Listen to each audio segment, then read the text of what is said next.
Good evening, everybody. Wow, we're taking it to the You wire. finished? No, I haven't even set up my desk cam yet, so I'm going to rely on you to entertain the fans while Entertain the people. while I fucking sort my life out. Jesus Christ. Well, we're nearly ready for another live You don't, stream. With the nothing emphasis. like leaving it till the last minute, eh? Nothing like leaving it till the last Nah, minute. nothing like leaving it till the last minute. We had a lot to sort out tonight. Jesus, have we got a big stream coming up? Anyway, We got some news. let's get some shout outs because chat's busy, whizzy there. So, hello, Tim. No, some dude on YouTube. Good to see you again, sir. Paul Howells from Pandyman Entertainment. Hello to you. I notice he says Tim's stream on Tuesday was awesome. We need to hang our heads in shame because I don't know about you, but I haven't seen it yet. I haven't seen it yet. Shamed. What about Dave's chair? It's nice and quiet. It's not the proper chair that I want, but it's better than nothing. Hello, Upwelder, stroke Trevor. Hello, Darren. Hello, Spam and Egg. Who else we got? Hello, because of Ben, stroke Crispin. Welcome to the live stream of aliases. Good luck keeping track of what the hell is going on. Hello, Ewok. Good to see you, sir. Darren,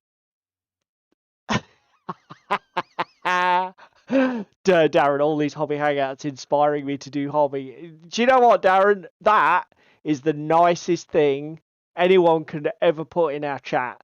That just by being here, listening to us talk a load of codswallop for a couple of hours, made them pick up a brush or pick up a pot of glue and just get something done. Because we know, trust me, we know how hard it is to find that motivation.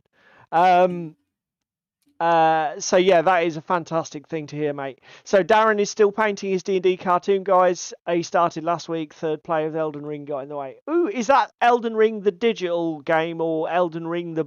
Because they did a board. Did they do a board game of that? Am I sort of creating ghosts in my head, or was that a thing? Ewok. It's an Ewok's comment. Just for anybody who doesn't know and doesn't get Ewok's comment, Spam and Egg is David's other half. So there you go. No, she is not present.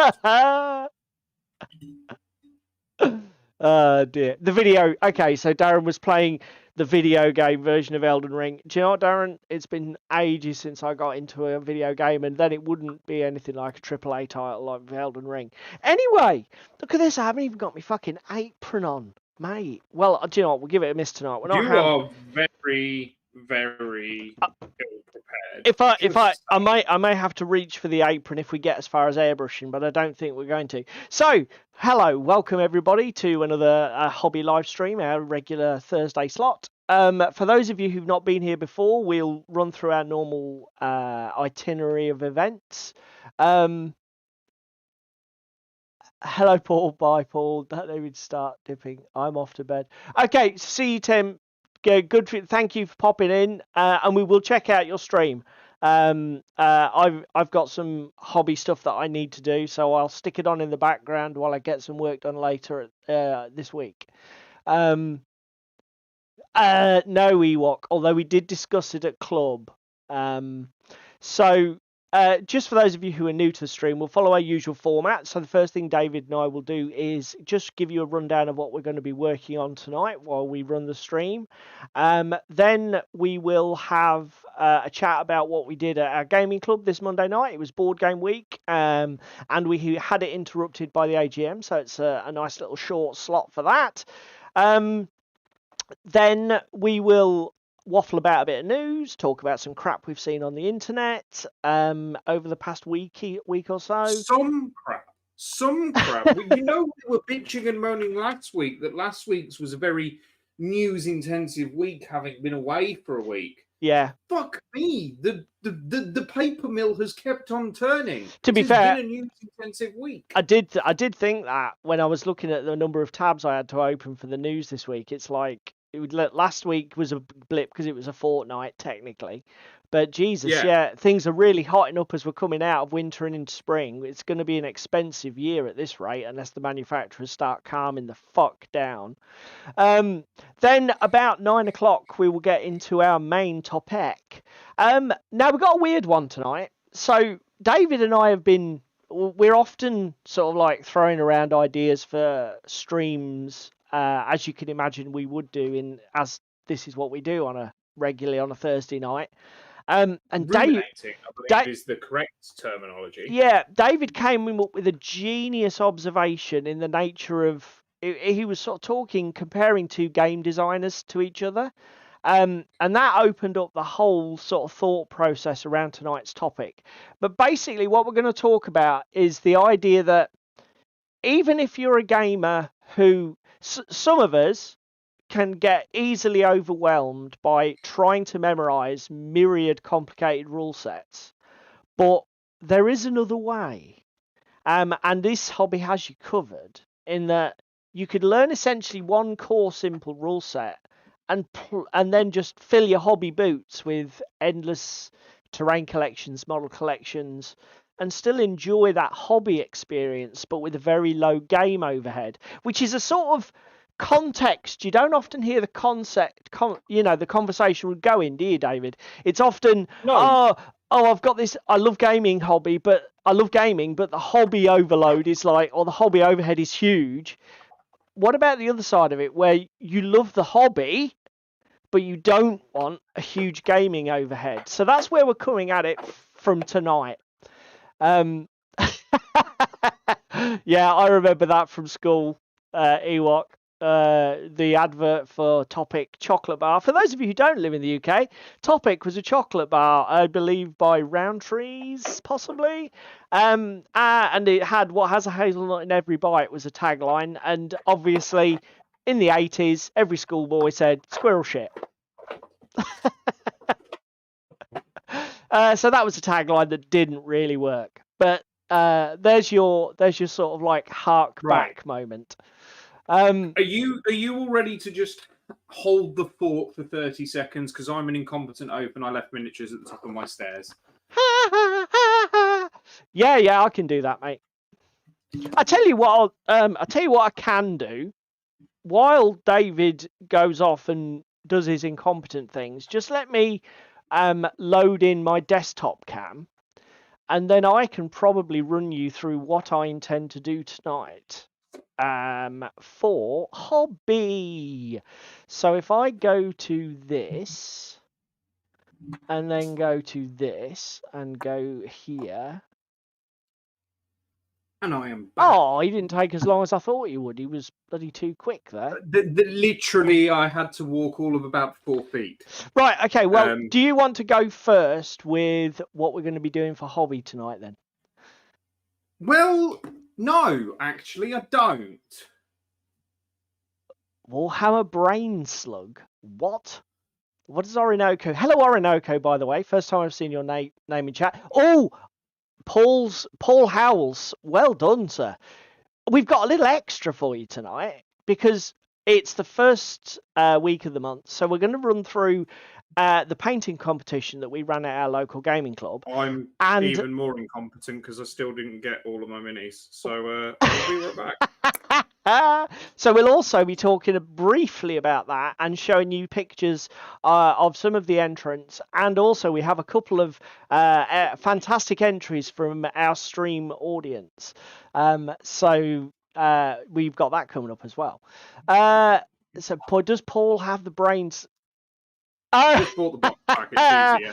Yeah, to be honest with you, Orinoco, no. We'll talk about it more when we get to the main topic, but no. This is I am being the sort of like devil's advocate on this one because I'm the opposite. I love games and I would play a different war game every week if I could, but I am very much let's just get the fucking stuff done to get it on the table in terms of the hobby. So I'm like maximum gaming experience, minimum hobby work if I can but do it. So for me, this is I represent what I would call a more, because I think more people are like me. So tell me I'm wrong in the comments down below. You're wrong. Or in the chat. But I think I'm more normal? Question mark. But there you go. Never a word that's been used to describe you ever. Ewoks, definitely. Oh my god, Ewoks going for it. Paint competition. Blah, blah, blah, blah. Right, okay, right. Let's get on with this. So are you gonna go first, or do you want me to? I can go first.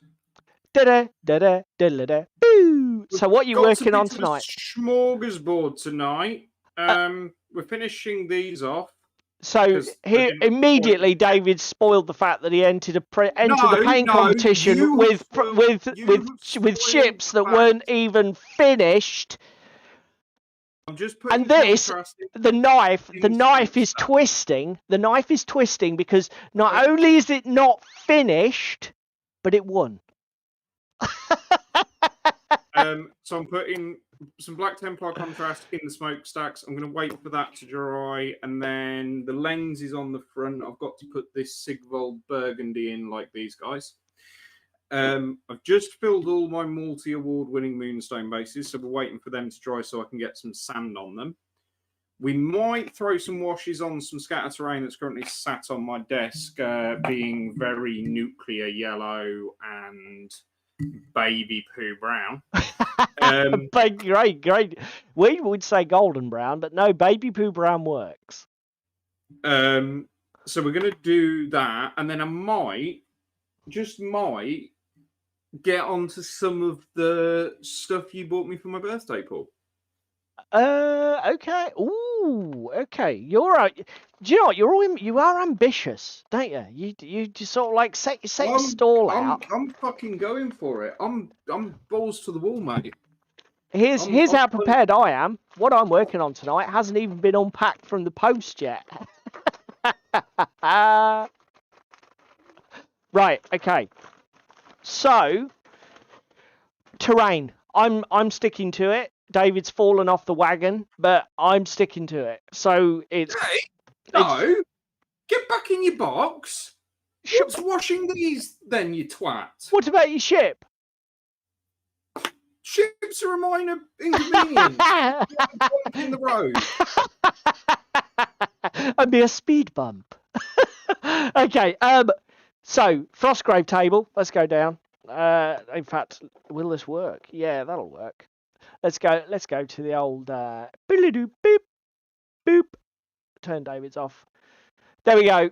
So my Frostgrave table, which for those of you who were here last week, I'm doing the When the Floods Come or whatever. It's a scenario out of Into the Breeding Pits for Frostgrave. I'm doing a Frostgrave table. And I needed some bridges to span my water feature, my sewers, stroke canals, which are used in the terrain set. And we've gone for the, I think these are the Stretto bridges from Carnivale. For anybody who's, one of the things, so let's have a little moment here.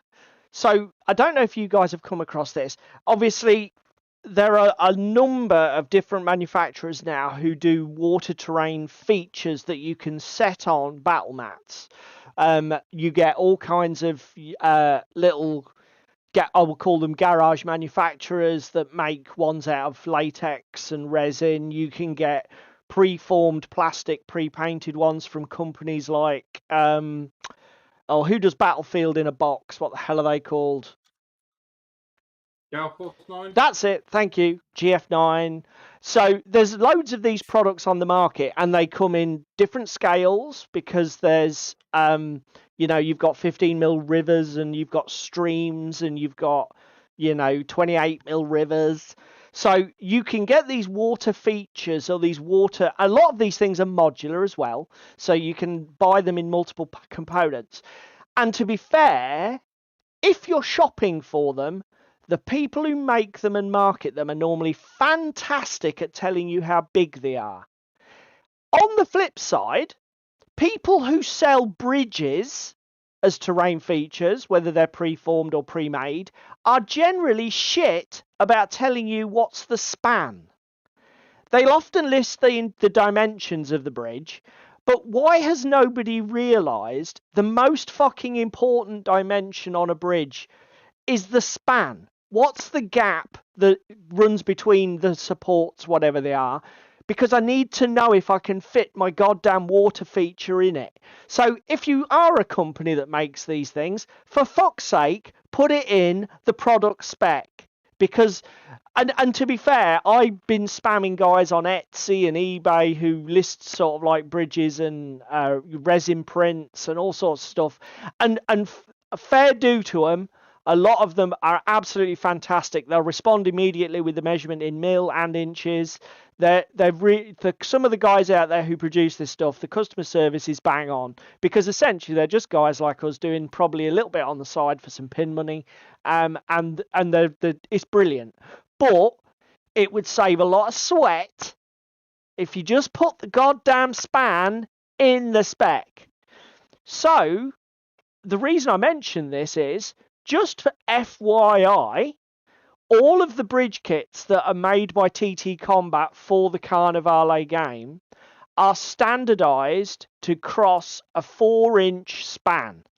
So if you buy any of the Carnivale bridge kits, and there are several, they will clear a 4-inch terrain feature comfortably. There is one bridge kit, I believe David might know better than me, that does an 8-inch span. It's a fucking colossal piece of MDF. And it's designed to do a double span, but most of them are geared around 4-inch. And so if you're looking for bridges for water features, 4 inches for all of these guys. Handy little tip. Or, oh, hello. If I have a representation. Hello, Toros, sir. Good evening. You go to internet and you 3D print shit. And then you can scale it to be what width you want. Yes, but now you're just being a fucking smart ass. Just look at that. Look at that. It's beautiful, and it's not even built or painted yet. Look at it. And you can I mean, that is another thing. Obviously, David makes a valid point. Can't find a bridge for your particular piece of terrain. Maybe you've made your own set of rivers. Just go to one of these 3D print models, upscale it by 10-15%. Easily done, isn't it, mate? Yep. Orinoco, is David going to show us 4 inches? I don't think so, mate, because I don't think his webcam's got a zoom mode. Fuck you. I'm the horse you rode in on.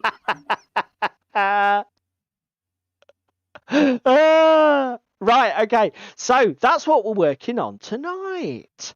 Now I'm going to have to just disrobe all this talk of nobody wants to see an old man strip. I'm just saying. All this talk of 4 inches is making me hot and bothered, so I've got to lose the sweater. Hang on. Empires at War. Oh. I do like how easily their stuff just pops out. Who's that? What's that? The Empires at War stuff. Oh yeah, because I bought you an absolute crap ton of that, didn't I? Yes, you did. For my birthday, I opened the box and was like, "Fucking hell, he went mad." What? Do you know what? It might seem I went mad, but that is just one bundle. For anybody who's not been across, Empires at War do pre-coloured MDF terrain. Don't get me wrong, it's not foreground levels of complexity, but it's perfectly serviceable and very good. And they do some cracking bundle deals where you can buy like several pieces all packed together. And I got David a 15mm sort of like French village type thing, didn't I? From the flames. And hopefully with doing that, that'll give you enough terrain to basically build whatever sort of Flames of War table we want. Because you already got some beautifully 3D printed pieces, didn't you? They do a very nice church at Empires of War, but that ruined church that you've 3D printed is so good. I was just like, this is a bit redundant because his 3D print is so much better. It's never going to see table time, so I didn't do that, even though it looks nice and very effective. So should we tell them about game night? Let's just do that. Let's get this I think prior to game night, or do you want to do competition? Comp Should we do comp? Let's do paint and Let's comp. do comp. Let's do Let's paint do and comp. comp. So let me now. How does this work? Do I select them in the order? So you were that one, and then let's select that, and then that, and then that, and then that, and that. Right, it's time to profusely swear while I build empires at war terrain. Let's go.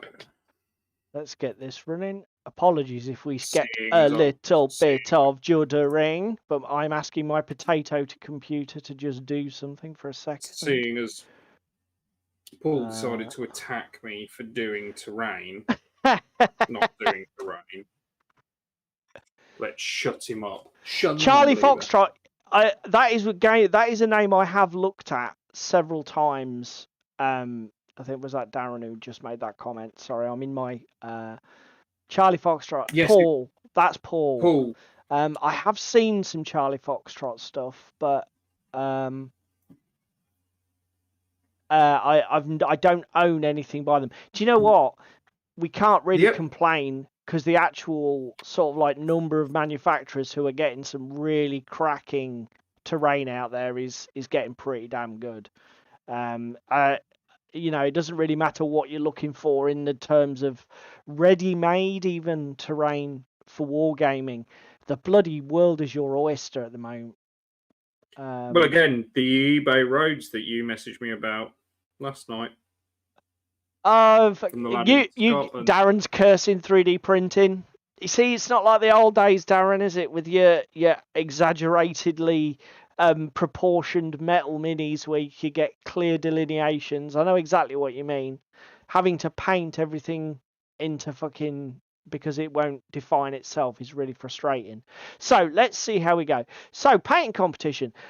In the first Monday of every month, our club has a little painting competition for just for the fun of it. Where there's no prizes, there's just the kudos of a victory. We had the prize is a bragging right. That's it. We have a different theme every month. So this month it was heavy metal, and we had 4 entrants at club. So in reverse order, I guess I should do it. In 4th place, oh dear, you can tell I rushed the photography. Okay, right, so apologies, I took the photography on the night with my lightbox at club, so you can see I've got fucking terrible framing and some of the shots aren't really in very much focus, but you know what, we'll go with it. So this was Upworlder, who's in the chat, Trevor. He put in his Blood Bowl Death Roller for his dwarves. Very good. Good entry and very on theme. So he was 4th. Then we had sort of second equal were Jack, who put in the Goth Rocker from Games Workshop. Again, brilliant capturing of the theme, and to be fair, very good paint job. Unfortunately, Jack couldn't be at the club, and I brought it in for him, but it's still a very good model and very well executed. The guitar particularly looks way better in the flesh than it did with my photography.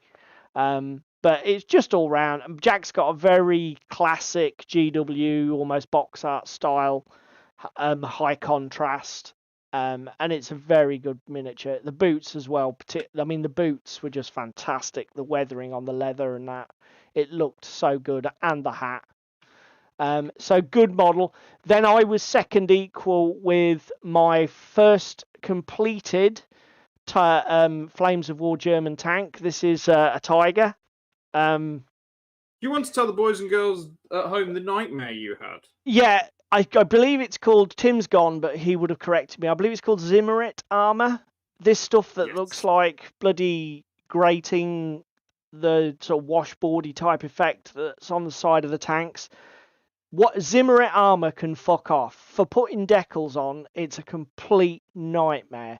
That's a good point. If anybody has got an easy hack for putting decals onto this Zimmerit armor, just shout, because Paul It, needs assistance. it gave me absolute fits. So, as I say, I'm quite pleased with the overall look of the tank. I just did a 3-color camo job. I will put a project up on OTT. I apologise, I can't see the chat, so I don't know what you guys are saying, but I will put a project up in OTT. But essentially, you've got a classic 3-color German camo with middle stone is the yellowish color, German camo medium brown for the brown, and then refractive green for the green. I think I think those are the ones that are actually on the website for Flames of War. But they're certainly the brown and the green tend to be standard across every variant. I've seen some people, instead of using the quite yellowish middle stone, some people have go like dark sand or really beige.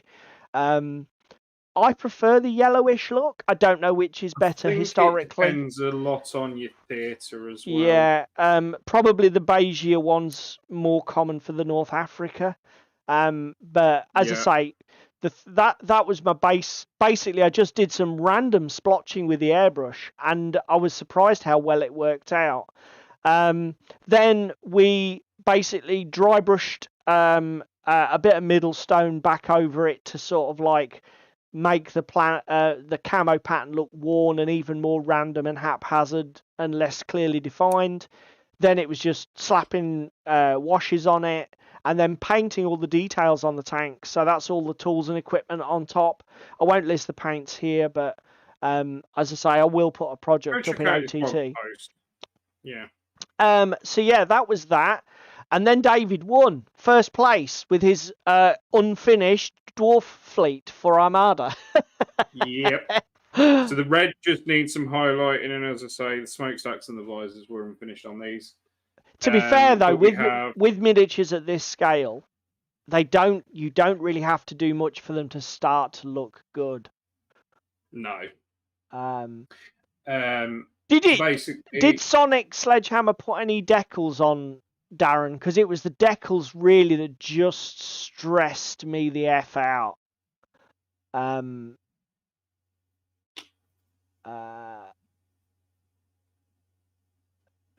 most is okay. Okay, right. Yeah, sorry, mate, interrupting you. Carry on. So yeah, it's burnt red. I'll check it out. And dry brush steel with some what's it called? Dry brush steel tones with some washes of Agrax and Nuln in respective places. Bases are really simple. You were even saying you quite liked how I did them. So it's dark sea blue from Vallejo, blue grey, sort of dry brush stippled onto them. Clear, what's it called? Clear silicone, and then stipple on some white ink. You can't really tell from my photography because it's not really done from above, but the basing is incredibly effective and looks fantastic. And as I say, it's a really simple system. The other thing that I think I want to shout out here, because David won't say it himself, is that the moral of this painting project is do not be afraid to use less colours than you think you should. Because you were saying, mate, that you were worried that you probably hadn't got enough variety on there. Yeah, I was contemplating the Fury, which is just to the left-hand side of the big dreadnought with the like dome tanks on top. I was going to contemplate doing those tanks in like copper. Yep. Or something a bit different, but I didn't end up doing it. Then the only other concern and confliction I had was going backwards and forwards over the dreadnought. The dreadnought had the motor housing painted red, and the front of the ram painted red. And then looking at it from like the side profile and top down, there wasn't enough red and bronze to make it mirror the rest of the stuff. So I ended up painting all of the forecastle and everything, the forecastle deck red. Yeah. And the 2 Citadel decks red. There used to be a bronze highlight band on top of like the fucking mohawk in the middle. But you just took it off. But I just deleted it and went with red. It just looks better because the bronze I then ran all the way around on the deck band. And like I say, for me as a hobbyist, that what this represents is that color placement is, you just, like I say, use less colors. 3 or 4 colors is enough. Even a really fussy model, if you think about where you're placing stuff so that you get adjacency, so you're not using the same color on things that you need visual separation from, placing the colors is more important than just keep adding more of them, and you can get a much more effective look. Particularly when you're going for like a regimented military style look, which 90% of the time we are done.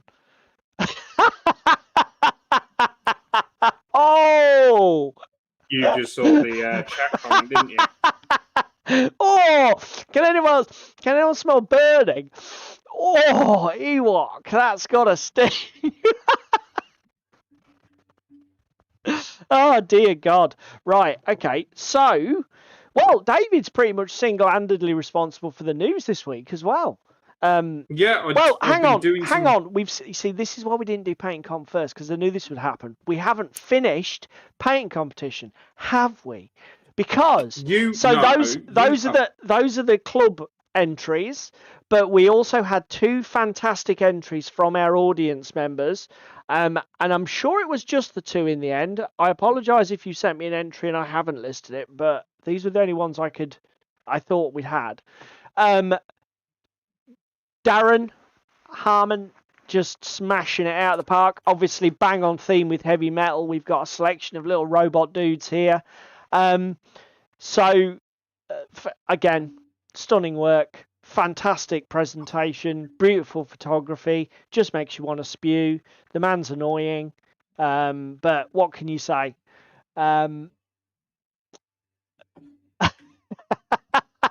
Orinoco, half is more complete than Assassin's Creed. Fucking the burning keeps coming. I'm just gonna get a fire extinguisher and commit ritual suicide at this rate. Just saying. Do you know what, Darren? I know what you're trying to say. So Darren said, less colours is more, and he's put even with Harlequins ? I'll be honest, I've never painted any Harlequins. The things that would break my brain are all the patterns. My mate Chris, back in the day, would painted the first. Because obviously we were in 40k in 2nd edition when the Harlequin rules were first released, and he did the metals, and he did a fantastic job on them. But what I would say with Harlequins is, I think that even does apply to models like Harlequins. If you pick a really basic underscheme, the black, dark grey, dark blue, whatever, but leave your colour selection, pick 3 or 4 other colours for all of your details, your helmet spikes, your patterns, your teardrop shapes. I still think that you can do. Number one, I think they'd probably look as effective as Explosion in a Skittles Factory Harlequins that had got like 12 or 15 paints on them, and I think they'd be easier to do. So I'm going to probably take a risky step and say, yeah, do you know what? I think so, mate. I think so. It's a great idea for a painting vid. I wish I was a better painter and more motivated, because I could actually we could put 2 on camera, couldn't we? Do one that was painted with like 10 colours and one that was painted with 4 or 5. I'm going to say, don't commit ritualistic suicide like you have done with your Armada fleet. Yeah, that's true. I keep doing this, don't I? Picking paint jobs that are a fucking nightmare. To be fair, this is why I've never painted Harlequins, and I was smart. And then we also have an entry from Paul Howells, which I think actually is both genius from the selection of a theme and fucking genius in its simplicity. So we have Christ knows who, random woman in a yellow dress, standing in front of effectively stacked girders, because heavy metal. Oh. And she's even throwing she's not quite throwing the horns, but do you know what? It's pretty goddamn close. We've got the denim jacket, the canary yellow. Maybe if we'd gone black, gone a bit more sort of like goth, you know, 5-finger death punch fist maybe on the old chest, done it like a t-shirt. Wearing her boyfriend's big t-shirt, that might have hit levels of heavy metal perfection that even the backdrop. So, do you know what? Well done, Paul Howells. I think that's I think just looks banging, absolutely banging entry. And you know what? Well, I just don't know. I see what you did there. It's fucking genius. Absolutely. So, before we move away from painting competition, first of all, I apologise if you did send me a picture and I haven't shown it. I'm sure those are the only two that I did. Obviously, because it runs over multiple weeks and I'm a disorganised old man, I may have missed someone, but I don't think I have. The next theme, so we're going to do the same thing again. First Monday in April, we will be showing models at our club and doing that. I just realised something. Which is going to be Monday, the 1st of April, April Fool's Day. Why? Yeah, and you will be flying solo that week. Oh, okay, right. So we will be getting them ready for Monday the 1st, but if you want to put in an entry as a stream viewer, then please check the description of the video below. There is a Gmail, probably an Outlook address. There's an email address of some sort under here for you to send pictures to. If the easier way, and the way that I'll probably definitely get it, is if you are a member of the On Tabletop community, which I would recommend you join if you haven't already, because what you're doing with your life, it's fantastic value and they're a great community. I'm on the OTT community as Warboss D, so you can send me a direct message with your picture in there. Okay, so that would be Thursday, the 4th of April for the stream. Yeah, so that's it. We're finally done with painting competition. I said chatting about the club night would be quick because it was board game night. So David and I revisited Underworld. Oh, the new theme is upgrade. Thank you, Darren. That and is Paul. Upgrade. Upgrade. So, I was thinking command section for an old world unit. Maybe.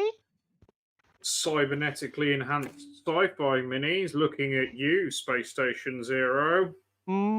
Possibly. So yeah, we tend to throw in these like topics that have got like many interpretations, just because the thing is, if you make something too specific, say you've got a gamer who's not into their fantasy or their sci-fi, you might exclude them just by picking a really awkward topic. So yeah, club night, Underworlds, wasn't it, mate? David and I brought out Warhammer Underworlds. So we still love this game. We play it completely casual, don't we, mate? We're not try-harding this. We're not try-harding this at all. It was Exiled Dead versus Spikeclaw Swarm. Yeah. So we had one of the relatively... Yours is Harrow Deep, isn't it? Exiled Dead? Harrow Deep or Nether Maze, it's relatively new. Yeah, so it's one of the new waves. And Spikeclaw Swarm is second wave, I believe. It's like back in bloody... I can't remember. Back in my day! But do you know what? It was a really close game. David took an early lead with his... he was scoring objectives left, right, and bloody centre. And I think I was 4 points behind at one point. And he kept killing my rats, but that's because they're as squishy as all hell.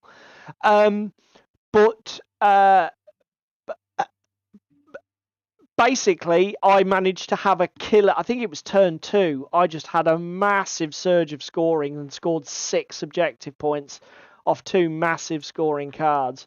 Leveled the game back up again, and the third round was a real push and pull And it ended up. I think I won a couple. Was I two? Was it 9-7, something like that?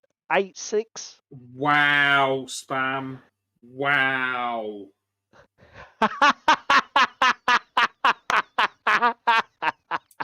Oh!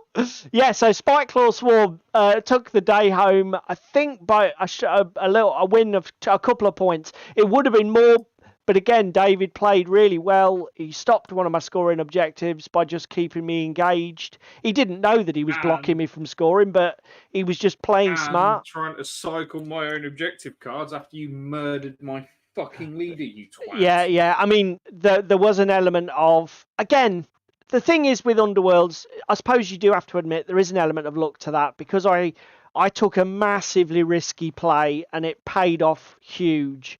I actually threw my leader against your leader, wasn't it?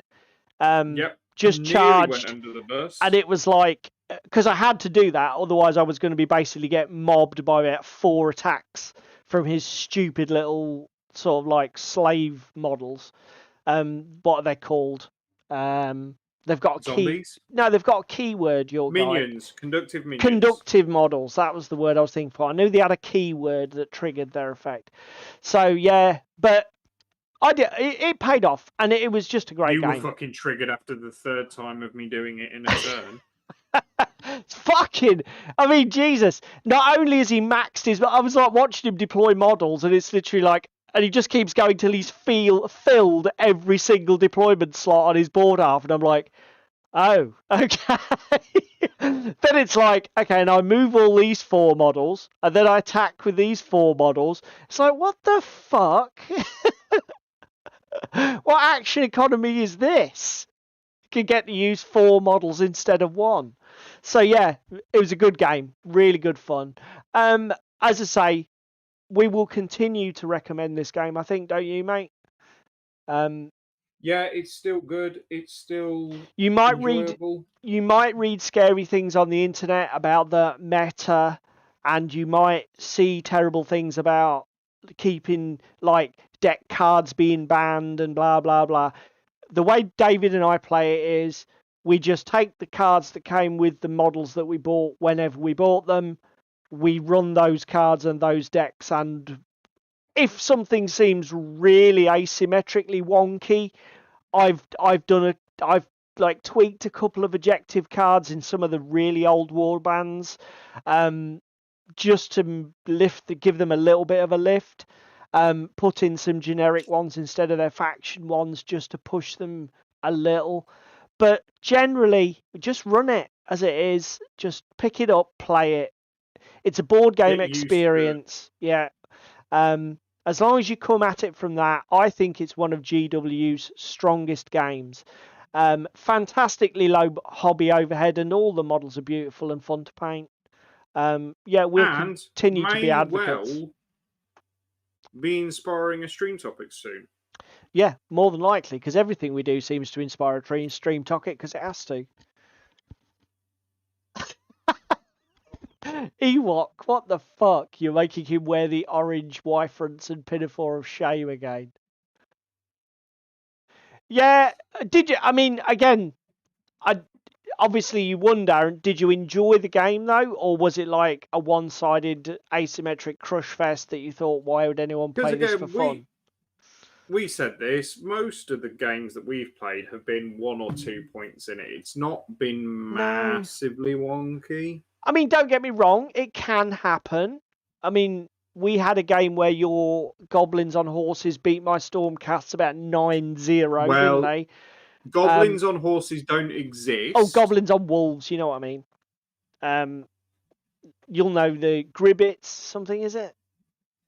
Gribbets Gnashers or no, whatever. The goblins on the wolves, and I was playing the stormcasts from the Night Vault one. Not Zarbag's Gits. Something like that. He knows what he's talking about. No, it is Zarbag's Gits. He knows what he's talking about, you see. To be fair, Darren, look, as I say, we've had them. We've had 9-0s. I had a game with V the other week where I was literally like crushing him Like, I think I ended up winning 6-1 or something. And like everything just seemed stacked against him. I drew the perfect cards when I needed them. I had the greatest dice rolls when I needed them. But as I say, I even if you have a bit of a flaky experience, maybe tweak the decks or swap the decks with your opponent. And definitely, the thing is as well, it's one of them games. If you have a bad experience, just swap the decks, swap the warbands, and play again. You know, because It's a short enough game that you can play 2 or 3 it games doesn't in an take all evening. fucking night to play it. To be fair, I mean, we would have definitely got 2 games in if we hadn't have had AGM and a lot of faffing about, wouldn't we, mate? Because we, as it was, we Yes. left nearly an hour early. Yes, we did. Where the fuck did that Look at disappear it. to? See the CD walk. Maybe the Stormcasts got confused when the horses started barking. Yes. Yeah, that could have been a thing. Could have been a thing. Right, news. Let's do it. It's been a busy week. Now, the first one, David's literally just bombshelled me this morning with this one. So, apparently, we're getting a new Cthulhu-themed role-playing game.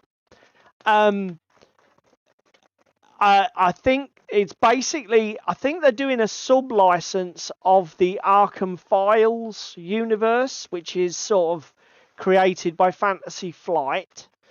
And the people doing it are the same guys who did the Legend of the Five Rings role-playing game, which I know absolutely fuck all about. But I do love the Arkham Files. I mean, shock fucking horror. Everybody who's been here before knows this, but I do love the Arkham Files universe. I have Call of Cthulhu. I have sadly only ever played it once and never run it, but that's because I just don't find time for role playing anymore, sadly. But I don't know. This looks quite interesting to me. I put the glue on the wrong side of the door. Does it? I mean, if anybody knows anything else about it or anything, I saw it, and I was, to be quite frank, quite interested. And the main reason being, I feel a little disillusioned with D&D. Yep. And I know that this is going to be a time sink because it's an RPG with character sheets and everything else. But there's part of me that's quite excited to see what they do and how different, shall we say, to a Fantasy Flight game it ends up being. Because this is the other thing, is like some RPGs, David's just said that it's a time sink. I think if there's an RPG that isn't necessarily, or you can get away with it, it might be any Cthulhu themed one.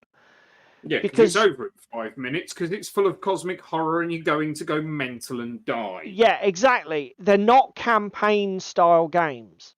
When you sit down and play them, even if they're 2-session adventures or 3-session adventures, like David said, when you sign up, certainly for classic Call of Cthulhu, possibly slightly different for Pulp Cthulhu, which is a bit more heroic. But for classic Call of Cthulhu, when you sit down to play, you often bring a couple of spares with you because your character will die, probably very quickly.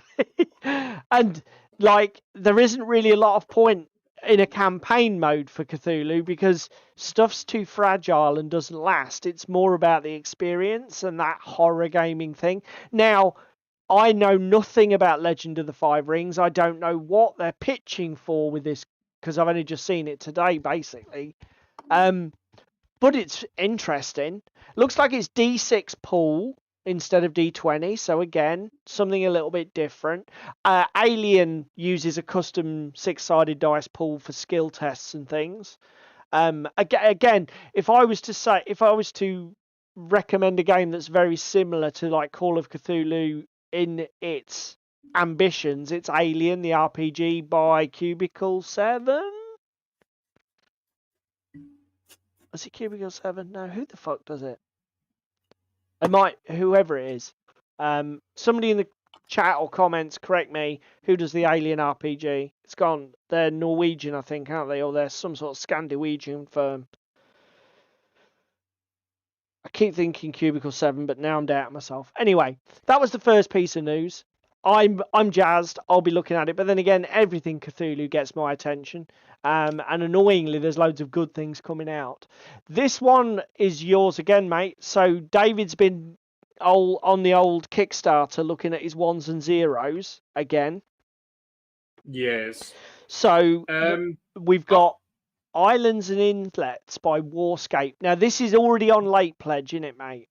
yeah, it's come out. It's been delivered. So much so, if we go down to my desk cam. Okay, we need to. Yeah, that's what, and again, that's what Alien is for. I think Ewok. Who the hell makes it, mate? There we go, desk cam Let's ready. go to contents. David's Video Ninja, and fade in. Ba-dum. So these are a set of 1,700 and 1,200 islands and islets for playing your naval-themed games like Armada. There's a range of options. So something quite cool that this guy's done is he's done one in what's called vase mode. So it basically only prints the outline and the base. Really cool idea, because if you scale these up, you can use these as hills for your war games, and then they'll stack inside one another when you flop them. Really, really clever idea, that. Do you think they'd scale up quite big, or are you thinking more 15mm scale? I'm thinking to scale up to like 30mm and just have them as quite steep-sided stepped hills. Cool.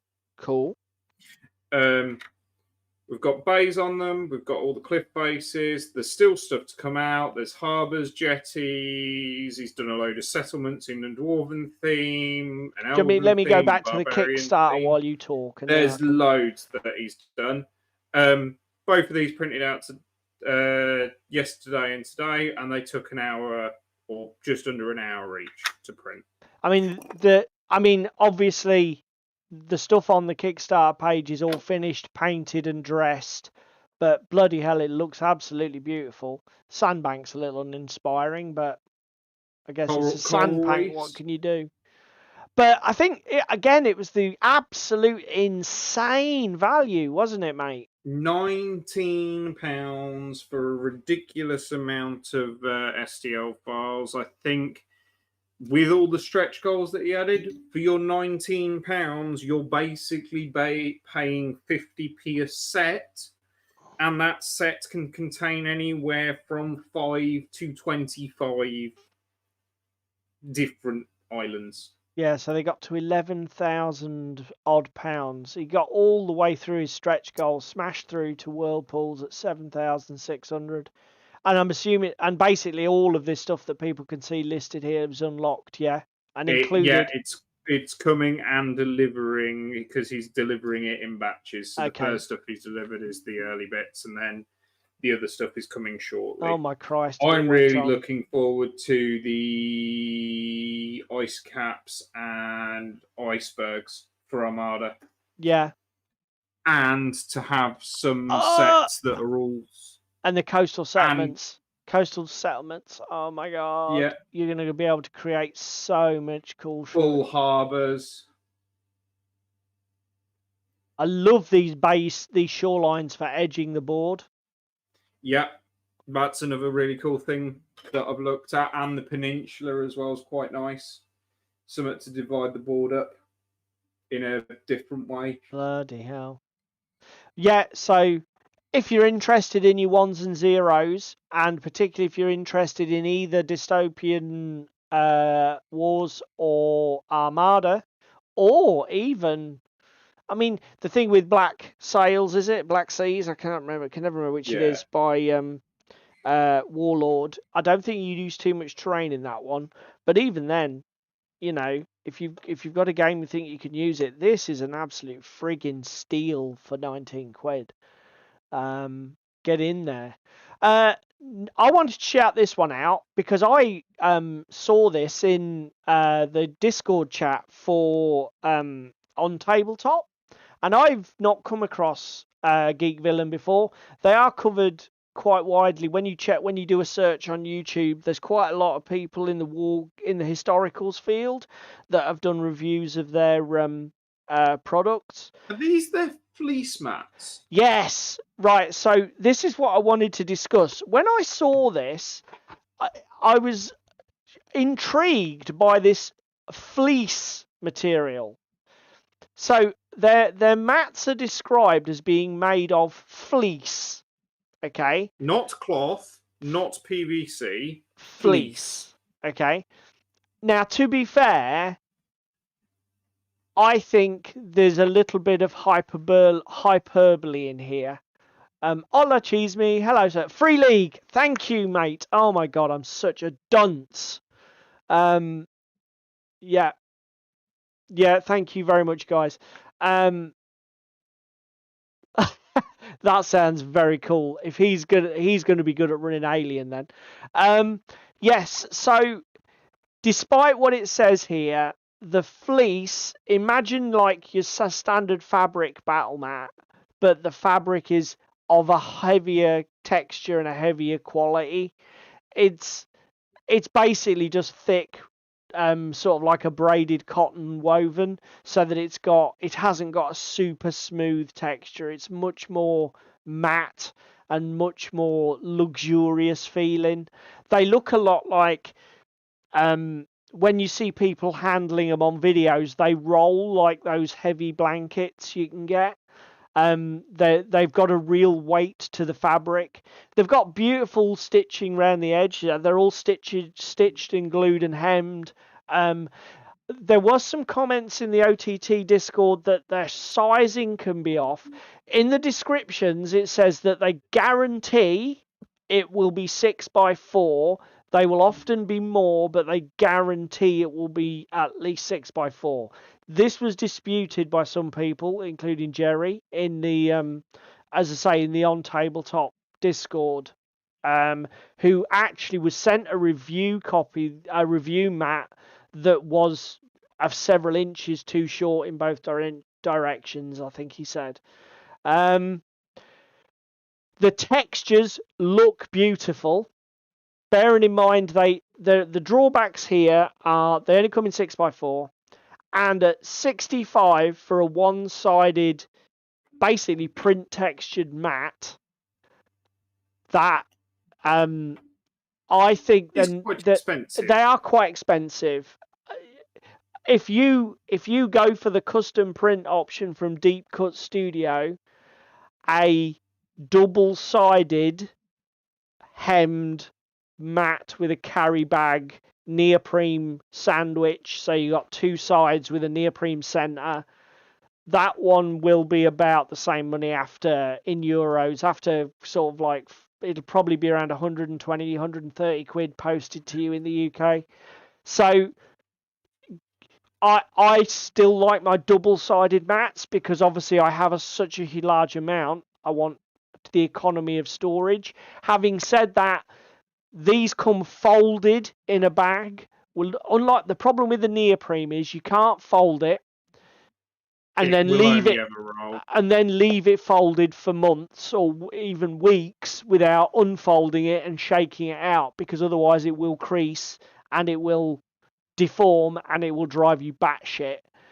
These, even if they get creased, because they're literally just a cotton fabric, not only can you wash them on a 30-degree cycle in a washing machine, you can just run a coolish iron over them and just take everything out. So they also do a fantastic, well, what I think is a genius idea is that they also do, let me see if I can find these. They do mats that actually have rivers and roads, and you cut the sections out yourself. Where the hell are they?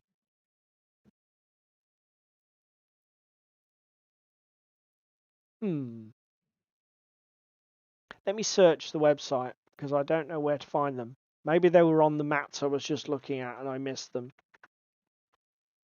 Quite possibly, because you're old. Yes, no. Here we go. This is it. Now, these are essentially what you're buying is a battle mat with a really weird printed texture in that it's printed with just small sections of river that you then have to manually cut out, and then you can lay these pieces of cloth out as a modular system. Odd.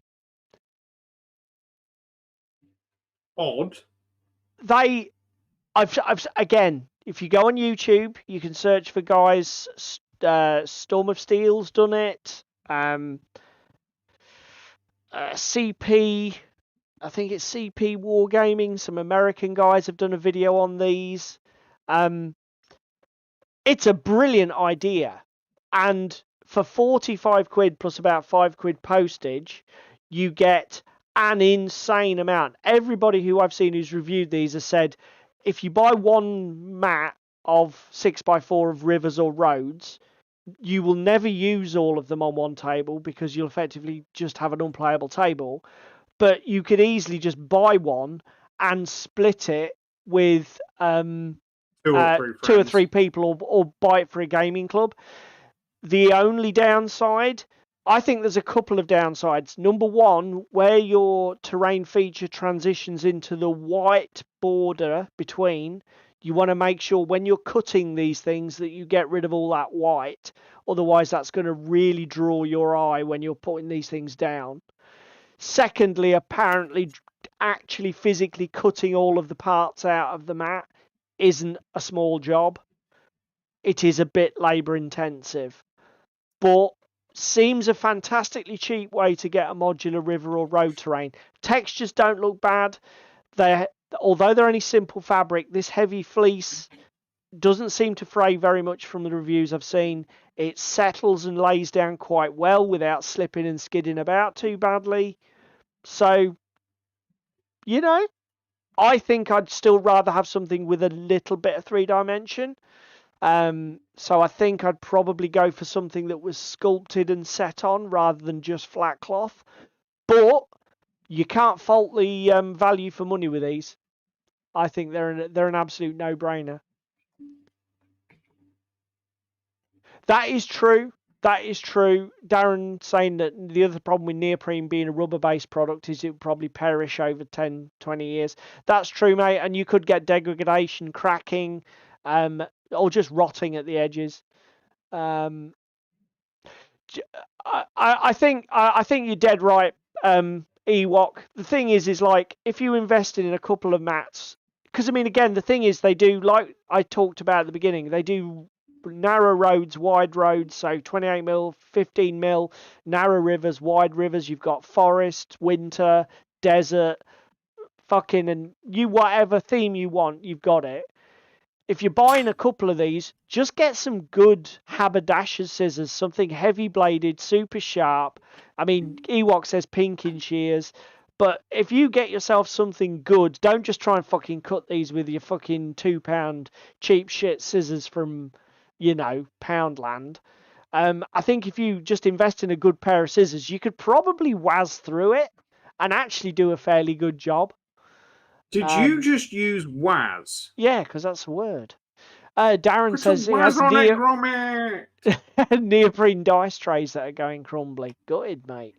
Who's The made problem them? I find with the dice trays is the fact that, like the popper ones in particular, Yeah. because you're folding and unfolding them so regularly, Yeah.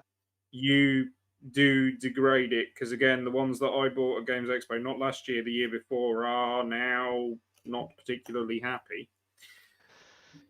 The other thing that I do like about neoprene and I dislike about cloth and I would dislike about this fleece is that one advantage of neoprene is if your play surface is like tables nudged together or is not perfectly flat, the neoprene can help make that more forgiving. So it can sort of hide slight ridges or hide slight dips because it's got a real thickness and weight to it. Fabric will just literally show you everything that's underneath it. And in fact, one of the advantages that these fleece mats are advertised with is that you can place hills under them and actually contour the fleece over it and then lay the roads and rivers over that. So you can have like terrain that's really dynamically made from the mat, which is cool if that's the way you want to go. Yeah. Yeah, the folds. Right. Are we nearly newsed out? Yeah, well, basically, there's just the two that you kept going on about. So, Mass Effect board game is announced for 2024. Again, not a massive Modiphius effect. have got the license for it. And this isn't a miniatures game, mate. This is what, just a board game with minis, or do we not even know if it's got more board game? With minis, I believe, from like the pre-release picture that I saw. Okay, cool. But this is something that's interesting you, is it? Yeah, I am quite a fan of the Mass Effect series. I do quite like it. So watch this space as more news gets released on it. And then finally, are they building it? Looking at this news article, are they actually building it around the events of Mass Effect 3? Yes, but it's also slightly tweaked because by the looks of it, we have a main female protagonist. Okay, so maybe it's like it's influenced by the events of 3, but is a parallel story or something. Okay, got you. Yeah. And then more digital crossover stuff, which is completely lost on me. Halo Flashpoint from Mantic. That's going direct to retail. So what is this? No Kickstarter from Mantic. So what do you know about this, mate? Is it skirmish? What is it? Skirmish level, battle, war game level? From the looks of it, it's skirmish level. 2 platoons of Halo warriors versus each other. Right. And when I say platoon level, it is kind of skirmish. It looks quite small. I don't want to run the video because it's probably got video or audio on it. We will see. But okay, I've got my first house built. So and well, there you go. If you're into these sort of digital crossover properties, there's a couple to whet your appetite. Halo is player versus player, so it's not a co-op. So I don't know. Does that, are they piggybacking one of their existing games or rule sets? Cheese me. Do you know, or is it like sure, or is it literally just like something custom? Yeah, that's what Orinoco thought exactly the same as me. Are they just going to basically reskin Dead Zone? New terrain set, new miniatures, same core rule idea, D8 based, or are they just going to go completely new? Okay, I mean, again, to be fair, that would be lost on me. I wouldn't know what a Halo enemy looks like from a fucking hole in the ground. But hey ho, that's me. So there we go. That's it. That's all the news we have for you guys. That's all the things we have to discuss. So, did you say you got a house? Did you want to show off to everybody? I can show off to everybody the first house being built. Video Ninja David. Da da da da da. Look at that. I do like them little dormers. Great little details. Oh, they go together really nicely. Oh, excellent. Because the ruined ones you built, the floors were a little bit awkward. Oh, that looks quite snug. I like that a lot.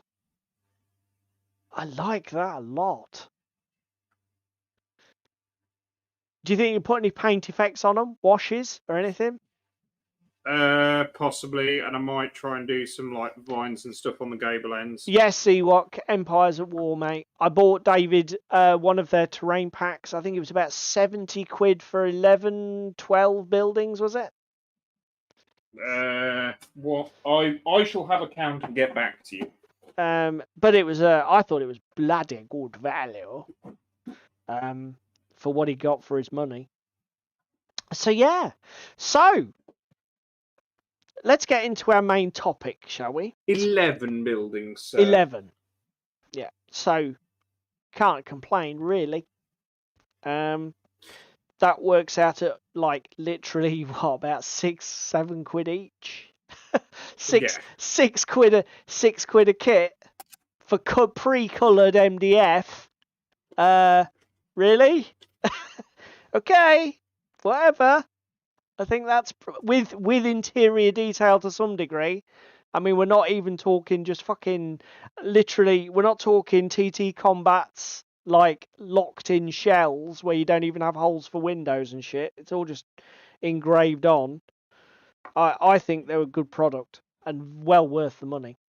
They are. So main topic o'clock. So David and I were discussing, and David made a fantastic observation about two really big popular game designers. So should we start there, mate? Yeah, so You tell the I can't people remember what exactly how the conversation came about, but I do remember saying to you something along the lines of, look at the difference between Mike Hutchinson and Joseph McCullough. And you're like, well, what do you mean? And I said, well, with Mike, he's done a few games now. He's done Gaslands, he's done Billion Suns, he's done Hobgoblin. Each and every one of those is unique and different. Different setting, different universe, different rules and mechanics. And all are miniature agnostic. It's a word that we love on this channel. But you compare that to Joe, good old Joseph McCullough, everything's a bit similar, particularly looking at you, Frostgrave, Stargrave, and Ghost Archipelago. Obviously, he has done Rangers of Shadow Deep and a couple of others that are slightly different, but the key word in that sentence is slightly different. They're not miles different, are they, Paul? No, I mean, to be fair, one of the jobs I meant to do before coming live was to just read through my because the only two that I own are Silver Bayonet and Frostgrave. Frostgrave I know very, very well. Silver Bayonet I don't know as well. But I know the dice mechanic is slightly different. It's D12 based in Silver Bayonet. But even if we were to set Silver Bayonet aside and go to like Stargrave and Ghost Archipelago, which were like his first two games that followed on from Frostgrave, at their core, the games are fucking identical. Obviously, your Stargrave and Ghost Archipelago don't have wizards with spells. In Ghost Archipelago, your leader of your Blood warband magic. has blood magic abilities. And the second in commands are different. They're not like mini wizards, are they? They're guys with different powers. Or are they? Because So they don't. you have a Heritor, and actually, fuck it. I've got the rulebook behind me. Let's go have a look. Because I've not really played it enough, have I? Let me lean and not fall Well, off the this chair. might feed into the conversation, but there you go. We haven't played it that much, and we haven't got Silver Bayonet to the table yet either. Oh, does he, Darren? I might have to start watching that. You have Wardens and Heritors. That's it. Wardens and Heritors. Okay. And the Wardens are like the second in commanders? Yeah, I think so. Or Heritors are the leader. Or the other way around? Yeah, Heritors are the leader, basically. Okay, yeah. And the Warden is like the bodyguard? Yeah, the Wardens are dismissed by the Great Wizards of the North as a bunch of hedge wizards and animists, and the Wardens are the innate powers of nature. Okay, got you. Okay. So you've got like sort of hedge wizards with these guys with blood magic. Okay. But essentially, take that away. A lot of the shooting rules are the same, combat rules are the same. It's D20 based. All the stats are the same: move, armor, health. And this shit fed into second edition.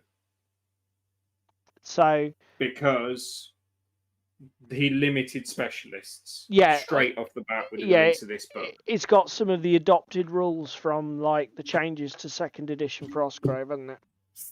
Yes. So, and then Stargrave is exactly the same thing again. Essentially, you've got a core engine, but there's a sci-fi skin on it now. Now that your different warrior types are not thug, thief, treasure hunter, it's like, fucking pilot, navigator, alien, street cop, fucking futuristic tropes instead of fantasy ones. But the core profile's the same. Again, instead of your captain, your wizard having spells, he has cool tech abilities or sci-fi abilities. Do you know what I mean? But essentially, all that we've done is we've taken a core set of mechanics and just smeared a decorative skin on it. So veneered it on, really. So Joseph's sort of like drive for game design seems to have been, and again, I don't know this because I don't have like a hotline to Joseph, and I don't know what he was thinking, but it appears from the outside that Frostgrave was spectacularly successful. He would admit it. Osprey would admit it, that it took them by surprise. They were not expecting Frostgrave to be as good as it was. As big as it was. And I think it was so big, Joseph essentially thought, well, it did so well, all I need to do is basically just capture whatever corner of the market didn't buy into this game because of the theme. So it's like, I will just do, okay, so I'm going to do Frostgrave but as pirates. I'm going to do Frostgrave but in space. So, and this sort of feeds into Cheeseme's comment just of you can't run Gaslands with the same mechanics as Frostgrave. Yeah. And the point we're trying to make here as an argument isn't one game is better than the other. Yeah, we're not saying once you should only play one thing. No. The point we're trying to make here is, and it sounds kind of offensive to say it this way, the rinse and repeat adage of Joseph of if it ain't broke, don't fix it, and we'll just smear a veneer over the top of it, versus Mike's approach of, well, actually, hang on a minute, I want to do this, and I want to do that, and I want to do the other, and none of them are linked in any way, but all are independent, discrete experiences. So the point we're trying to make here with this stream is, say you've got 3 games you want to play regularly, and you've only got space in your head for 3 rule sets. Yep. You can take the Mike Hutchinson's approach of play Gaslands, Billion Suns, and Hobgoblin, because they're all discrete and different play experiences, completely different rules. Or you can be in the Joseph camp and play 3 games that basically all have the same rules, and then have space for 2 more if you want to be greedy. That is a very, very good way of putting it. Because again, we're not trying to be pejorative, and we're not actually trying to say that one approach is better than another. But if you're the kind of person who struggles with game rules and that sort of thing, if somebody says to you, if somebody says to you, sit down and read an 80-page book back to back and internalize most of it on 2 passes, and you're like, no, I can't do that. Joseph's sort of marketing model has a lot to say for itself, because what he's saying is, once you get to grips with this, then you can just, so if you want say you want a change of pace, a change of style, a change of scene. You're into the hobby. You want to paint more miniatures. You want to paint a more diverse collection of terrain or whatever. Well, that's fine, because this game here is essentially what you're already doing, but just rethemed, just reimagined. And there are definitely going to be people for who that's a thing. And I mean, and like you said, because you talked about Mike, didn't you, mate? So with Mike, the ones you thought of were Billion Suns, Gaslands, and Hobgoblin. Those games could Hobgoblin whiffed a bit for us because I think it was the sample rule set, and it was a bit Tetris-like and easily solvable for where we felt. But having said that, that's not really relevant for this discussion, number one. No. But number two, they couldn't be more different, those games. They really could not be more different. One thing I will say, whilst you're saying that they are all different, they are all very movement focused from a design point of view. You would know better than me, because I've not really played Billion Suns much at all. So. Gaslands with its templates. Yes, yep. Hobgoblin being a rank and flank, and movement is key in a rank and flank. Yeah. No argument. The third one is Billion Suns, which is a bit different in the fact that you divide a table up into 4 and set out your campaigns, and then you build your list on the fly as some sort of mega corporation giant requisitioning mining ships and sending them to the asteroids, etc. That particular scenario has. Yeah. But it is still movement focused because, again, because the table's divided into the 4 and because it's adversarial, your opponent might really heavily commit to achieving one of the easy scores. Whereas you go, well, actually, he's fucked up there because he's committed, he's overextended himself. Yeah. And I'm going to go over here and really commit heavily in this sector. It's movement, but in a different way.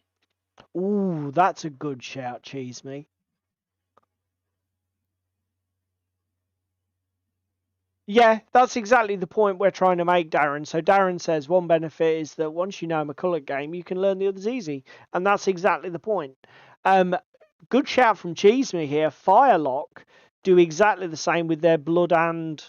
So they started with Blood and Plunder, which was the sort of like, was it 16th century pirates and fucking buccaneers one. And then there was the...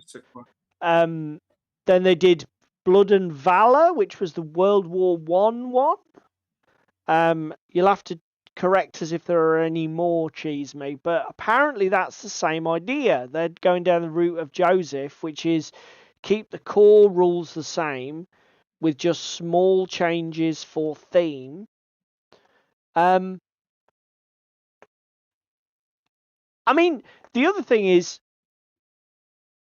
I guess it's going to appeal to different gaming audiences as well, isn't it, mate? Because, like... Yeah, well, people we hit like... the nail on the head here with what I was just saying with Ghost Archipelago.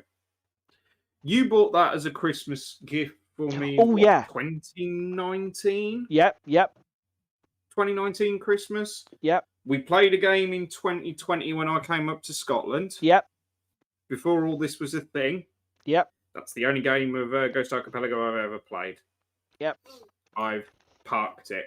Otherwise, because of the hobby overhead, I've got to build 2 new warbands. I've got to build a whole new terrain collection, etc., etc., etc.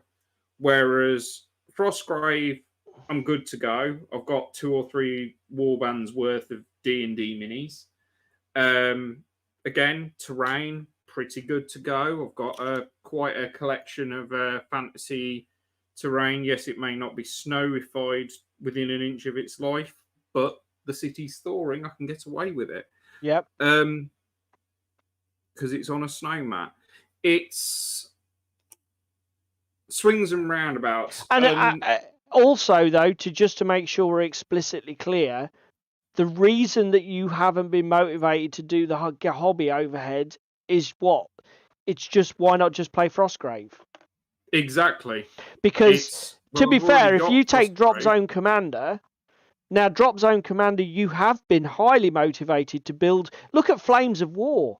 You were highly motivated to build a table just for that 15mm modern, you know, mid 20th century themed, just to play that World War II game. And yet you have, and even though we love Frostgrave, you couldn't muster that enthusiasm for Ghost Archipelago, could you? No. And a parallel, my experience is entirely paralleled in the Silver Bayonet thing. We haven't got Silver Bayonet to the table. I've got round to buying my miniatures, and I've thought about what I want to do for my warband. But when I have to sit and ask myself, why have you not done anything with that, Paul? It's the same answer. Because I could just play Frostgrave, and I've already got loads of stuff for that. David and I are gamers that are drawn to a new gaming experience. And the problem... We like USPs, Yep. and we like the unique element of games. So, in a similar vein, we sat down at Mackey's on Monday, didn't I? And I've mentioned it on stream a couple of times that I bought Space Station Zero, and I've been looking at 5 parsecs, etc., etc. Yeah. Oh, yeah, that was a good shout as well. Yeah. I'm currently in the market for a narrative style solo and co-op game. Now, 5 parsecs is not co-op, and I already own Space Station Zero, so why am I looking at 5 parsecs? Well, the only reason I'm really looking at 5 parsecs is to get elements that I don't currently get from narrative campaigns from Frostgrave and that kind of thing. And I was going to say, campaigns are nice, yep, but they aren't build your own world nice. You're enacting in Joseph's world, and you're just developing your wizard and warband. Yep. And whilst there are cool and narrative storytelling elements for that, looking at you, John Rambo, the orc that always could, it isn't the same as entirely world building and narrative building like you do in 5 parsecs. It's a similar reason why I'm sat here going, well, Space Station Zero is nice, but I'm playing a 24 mission campaign in a pick your own adventure style of, well, you do this mission and then roll a dice at the end of it and go do this mission and then roll a dice at the end of that one, or you can only go to do this mission, etc. Do you know what I mean? Yeah. It's kind of forced in its flow. Does that make sense? Yeah, definitely. Or am I just talking No. That makes sense. I mean, and it's exactly the same. It's exactly the same reason, because somebody who was being devil's advocate like me might say, yeah, but all of those things you've described, solo, co-op, narrative, why not just play Stargrave? And again, it comes back to the same answer, because it's basically just Frostgrave, and I already play that. It's not enough. It's not enough of a step away, is it?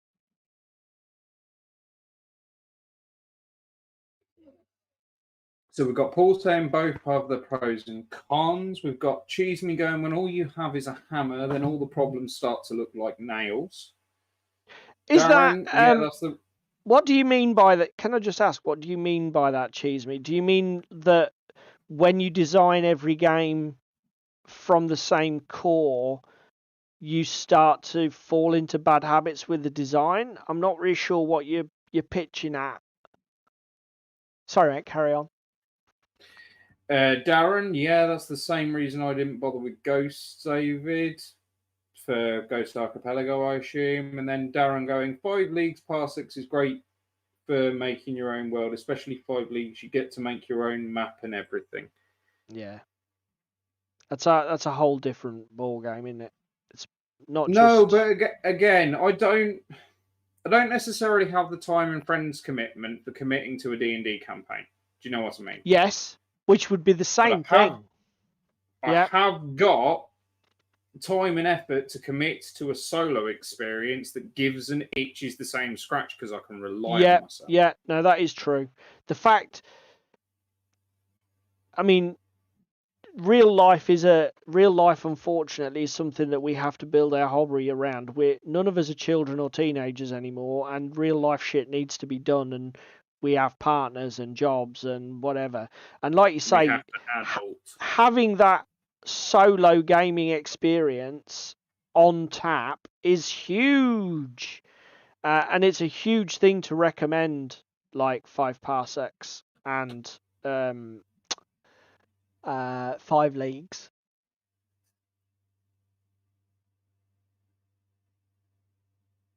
So, because that's good. Thank you for chiming in, Paul. Because we've never played emergency response threat level. But apparently it's basically the same at its core as trench offensive.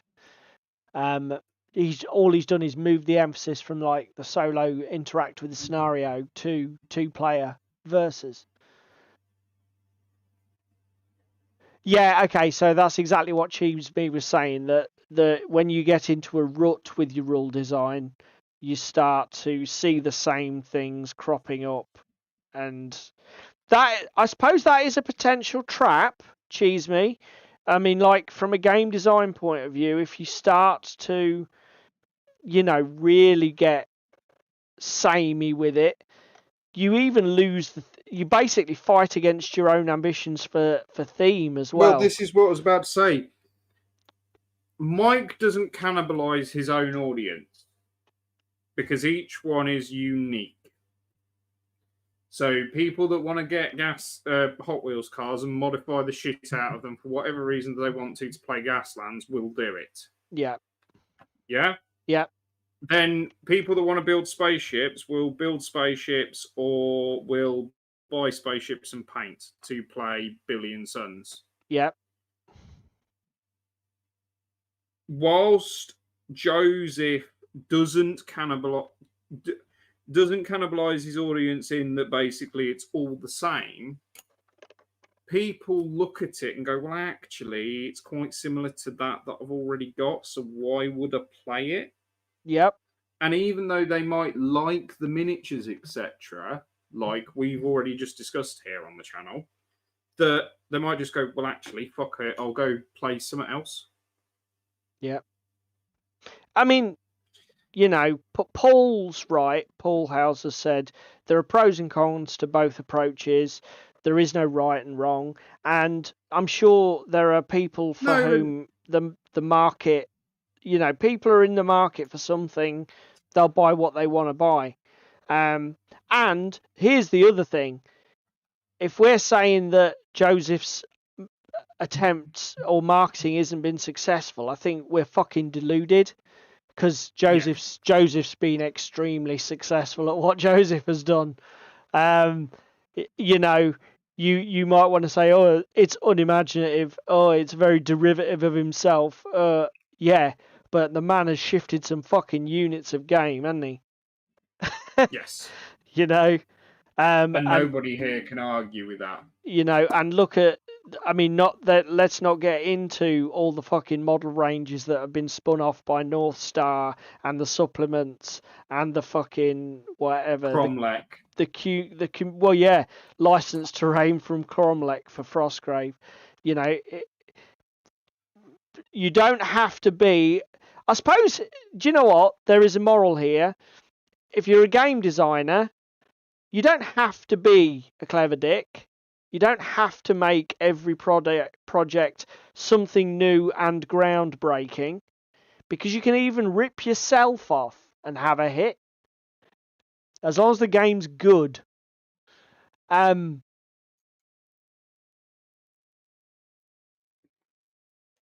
that's a fair argument. Yeah, that is very true. That is very true, because to be honest with you, Cheeseme, that sort of like the D20 obsession locked role-playing into a fucking sort of like a straitjacket for like decades, until game systems started saying, well, yeah, we don't need to use D20s, do we? now it's almost like game designers will deliberately say, I'm going to do an RPG, but there aren't going to be any funny polyhedral dice in it. We're going to have custom D8s or custom D12s, but that's it. Nothing else. That, you know, game designers are becoming almost averse to the classic polyhedron range that was in a lot of RPG systems in the 80s and 90s. Again, so Paul's saying he's been working on a new game with new stuff, not like his two others. Good for you, mate. An RPG based only on dance. I tell you what, here's the thing. Who remembers Paranoia? Okay. You know, the thing that sometimes, do you know what frustrates the fuck out of me about role playing? It's complete aside, by the way, but we're going to go down this route. Just because I want to have, I want to have a rant on the internet, right? I've been watching a lot of videos about Path. No, you can't start ranting till you start salting yourself. Oh, God, hang on a minute. So I've been watching a lot of videos recently about Pathfinder 2nd Edition, and I'm intrigued. It looks like a very crunchy little system, but as somebody who's 52 years old and played a lot of role-playing games back in the day, I can't help but wonder why the fuck, where did all the role-playing go? Role-playing games now just seem to be, I'm salting David, but it's me who's deserving of it. What's happened to the role-playing? Why is every time I watch fucking role-playing playthroughs online, everybody's obsessed with, can I roll a dice? Can I get into, you know, oh, what do I need to roll? What do I need to roll? What the fucking hell, man? Just role-play it. Beating the shit out of, it's always a combat fest. Yeah, I just don't get it. I do not get it. I do not understand why modern players of role-playing games are obsessed with dice mechanics and dice. When we played role-playing games, some of the best fucking role-playing experiences I've ever had were when we had a role-playing club at university. It wasn't a wargaming club. We just did RPGs. And some of the guys there lived, eat, and breathe and shit RPGs. Guys like Michael Robbs would just improvise anything. If he had three people sitting around a table in a pub, he'd improvise an RPG session. No rules, nothing. Just make it all up as he went along. You didn't need dice, and it was. And you just think, if modern players now would fucking shit the bed. Oh, but what's my class? What do you mean, what's your fucking class? I remember once we did a 24-hour role play for charity, and we sat down and Michael had a whiteboard, and he just said, pick something, that's your character. So we had like the clown from It, a New York cop, a fucking geriatric retired school teacher, and it was like, it was insane. It was hysterical role-playing. But you can't do it now. You can't do it. Anyway, there you go. I'm just going to Rant over. I mean, our gaming is different. I'm not saying that war games should be without dice and randomness. Different. But role-playing games, Paul, you can role-play without dice. It is a thing. Yes, but I will counter your argument of going around that temple underground and the migraine we gave you. Yeah, but that was a self-inflicted wound. Okay? Because I was so rusty at DMing. So again, moral of the story, this was my fault. When the players are failing to grasp something because frankly it's too complex and the adventure has pitched itself out of the field, you solve the problem with an NPC or an interaction. What I should have done was sent in an NPC encounter to make sense of the stupid teleport puzzle, and I could have done it easily. You know, a guy walks out of the wall in front of you. What the fuck? How did you do that? Oh, hang on. Da da da da da. Then he can explain. Yeah.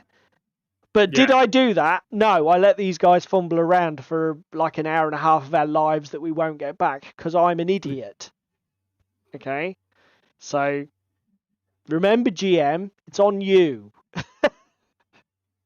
I still remember used horse salesman and that fucking dungeon. That was brilliant. Whittling fucking the lockpicks out the prison. The bones on the floor. Yeah, the prison break. Classic dungeon scenario. Anyway, we've what, the Monty Python RPG? Is it like because again, my point about mentioning paranoia was I think there was a dice mechanic in Paranoia. I can't really remember because I don't ever remember using dice in Paranoia. Paranoia was a role-playing game. Essentially, you had I think it was 9 clones. You effectively had 9 lives. And the idea was, in the adventure, you just had to survive 9 deaths. And it was set in this weird sort of like dystopian future where basically everybody was paranoid and you would report your peers to the system and then they would be executed out of hand for infringements of petty rules. It was just crazy. Absolutely crazy. So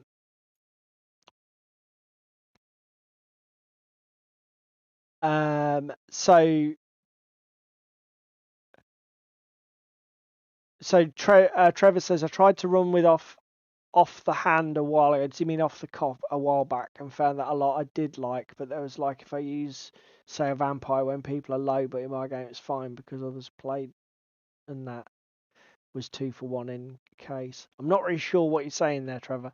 Shall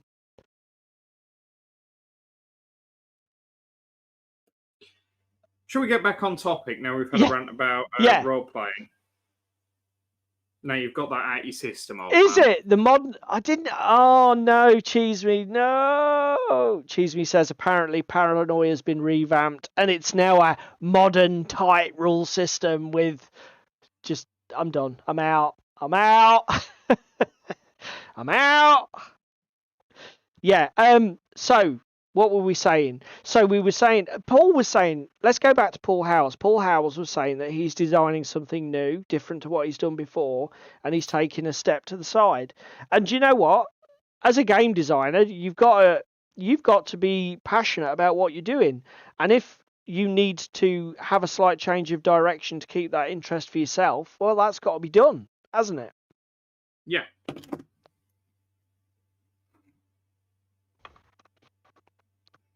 Fuck me, does this Empire War stuff go together well? Are these all the same? Building 2 is nearly built. And you were moaning earlier and saying, "Oh, these could be forever." Now you see, it just goes to show they don't take that long. I don't know. I don't know if we've got much else to say really, other than, you know, I don't think whatever you're looking for, I think there's enough variety out there. Because again, we often talk about we often ask, are there too many war games now? Is there too much out there? But again, conversations like this, you realise that that's probably not the case because there's a lot of different gaming. There's a lot of different gaming tastes out there, and they've all got to be catered for, haven't they? Yeah, they all have to be catered for. Oh, I see. So Trevor's clarified, saying in D&D, vampires are very strong. In his game, they were narrative, and so they were more story-driven NPCs rather than to be stamping all over the pie. Okay, that's fair enough. Yep.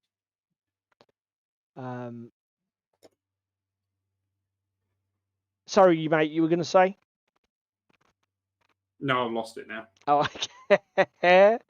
Because we were saying about the variety of players out there and all the different tastes that have got to be catered for.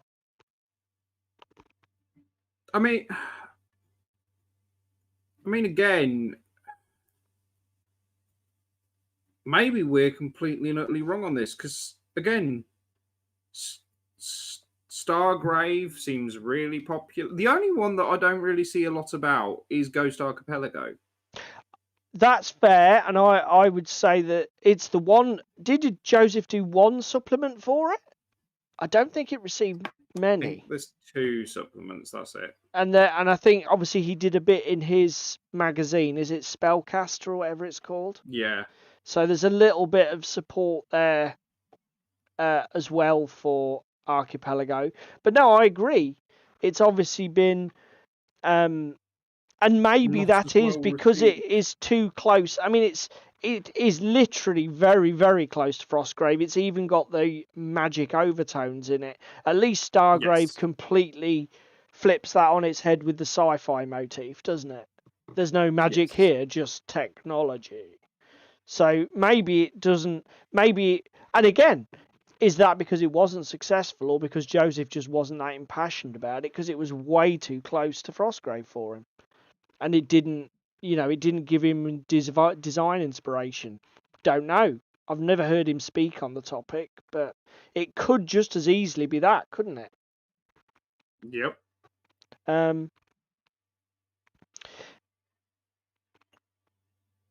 As I say, I think we're pretty much done with the main topic. So if you've enjoyed watching this, or if you've got any thoughts, stick them in the comments under the video. What sort of game? No, Paul. It's a fully fledged rulebook. What is? Ghost. Oh yeah, no. So Paul House. No. Again, there you go. So this is part of Ghost's problem. It's not very, well perceived. Presented enough. Yeah, Ghost is a completely independent rule set, Paul. Just like Stargrave is a completely independent rule set. The whole shtick with the warbands is different. Admittedly, like your core operating mechanics are the same, but the whole campaign style is different. The warbands are different. The progression system's different. It is its own beast with supplements. Albeit there'll be very few. So yeah, as we were saying, I think we've pretty much covered everything that we wanted to say about the topic, which was, and as I say, it was a brilliant observation. These 2 different design strategies from game designers. Now, having said that, obviously, Joseph has now branched out. You've got games like Oathmark, which, apart from having campaign elements that are very reminiscent of his other games, isn't anything like his other games. So, even people like Joseph that can do games that are very similar one after another, they will break that mold eventually or do something different. And he's already started to do that as well. But tell us what sort of gamer you are. Do you like a ton of crunchy rule sets? Are you not afraid to tackle something new? In fact, like me and David, if something's too close to what you've already done, are you a bit like, yeah, but why would I? Because I've already done that. Or are you the opposite? Are you like what you know and you know what you like? And if something works for you, like David said, if it's not broken, don't fix it. So just reskin it and go. Where are you at?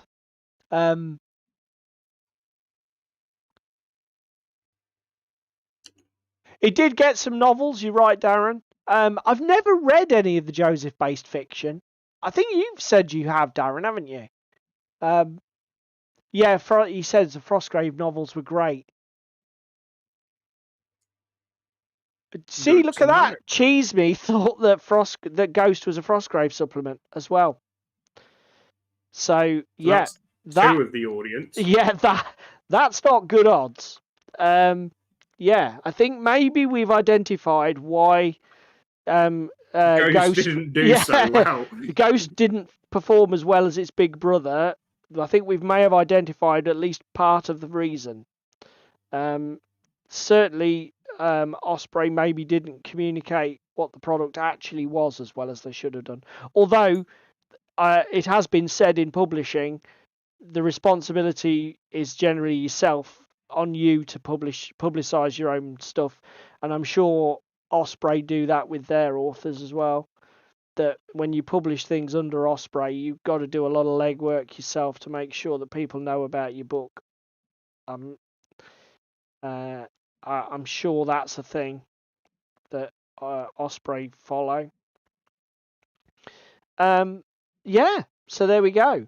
I've actually done more than I normally do on stream here. I know we're a little bit early, but what is Are it you now? feeling It's just okay, kind of... sir?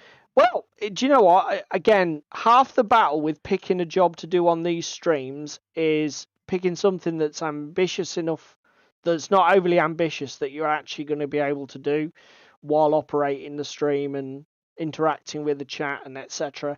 And assembling these MDF bridges is probably just about the right level of sort of like concentration. Second building done.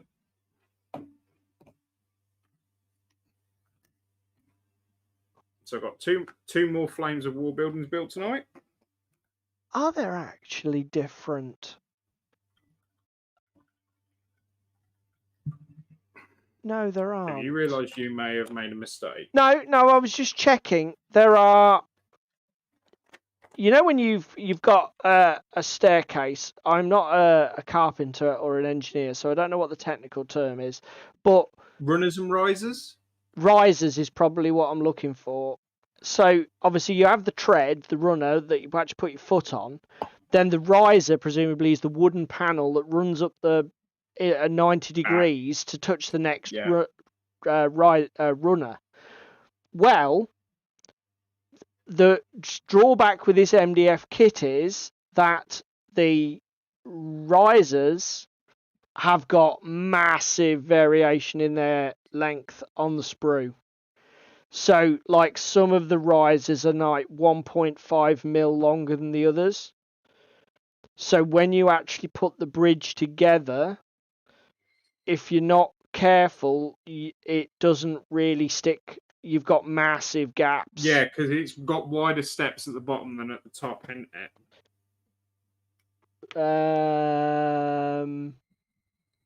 Has it? Like deeper tread, I believe. Well, they're not. It doesn't show that in the instructions. Might be a different one I'm thinking of. Then. And the pieces aren't numbered. I mean, the actual treads look the same width. Because that's the problem. There is massive gaps between the edge of the bridge and the treads because they're not wide enough. Is that so you can hook a base underneath it so that the models stand?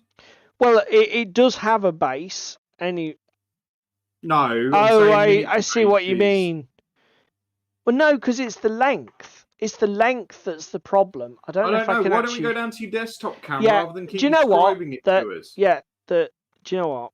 That's exactly the idea I just had. Let's just bring the it man up. has a point. Yeah. 9, 1, 2...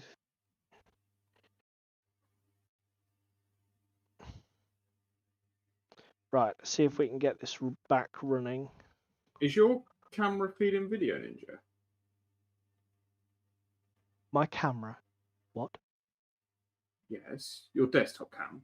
My desktop cam is coming off my... Video, it might need refreshing because my mobile will have cut out. Let me just... Yeah, I'll need refreshing. Just bear with me. Yeah, it's just I couldn't see it, that was all. Refresh.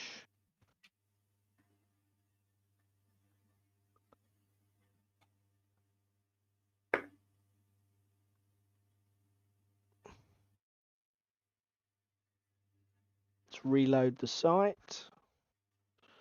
Oh, okay then. Question for the boys and girls at home. Yes. when they're here. Vines up the side of 15mm. Do I just use some flock and glue? I would probably buy one of the actual Woodland Scenics products. If it Is were it me. going to be the wrong scale? No, because the vines are pretty generic. They'll work just as well at 15 as 28. Right, okay, so I think this is working. This is working now. Let me show everybody what's going on. So, essentially, the model is extremely simple. You've got these side panels, you've got steps, and then you've got the risers that sit there between the steps. And you probably can you can see the wet palette through those gaps, right? Yeah. Yeah. The problem is, like, all of the steps are bang on. If I take the risers out, it'll fit snug as a bug in a rug. All that's happened is a couple of the risers, and it is literally just two of them. It's the top one on this level, and the middle one on that. Fit? Sorry? Did you not do a dry fit? No, I didn't do a dry fit. Do I look like the kind of guy who does dry fits? Don't let me answer that question. So yeah. What have we learnt from today then, Paul? What is the take home? The take home is dry fit your MDF. So now what I'm going to have to do is either razor saw or flipping, because that is going to piss me off so much. So, what did you mean in terms of the main topic, or were you being facetious about my inability to build the world's simplest MDF kit?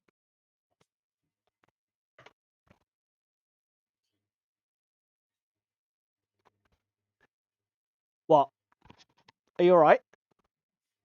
Yeah, I'm just reading. Oh. So we're talking about vines. Well, I'll tell you what, I'll see if I can find my vines from Woodland Scenics, and I'll give them to you, and you can try one. How about that?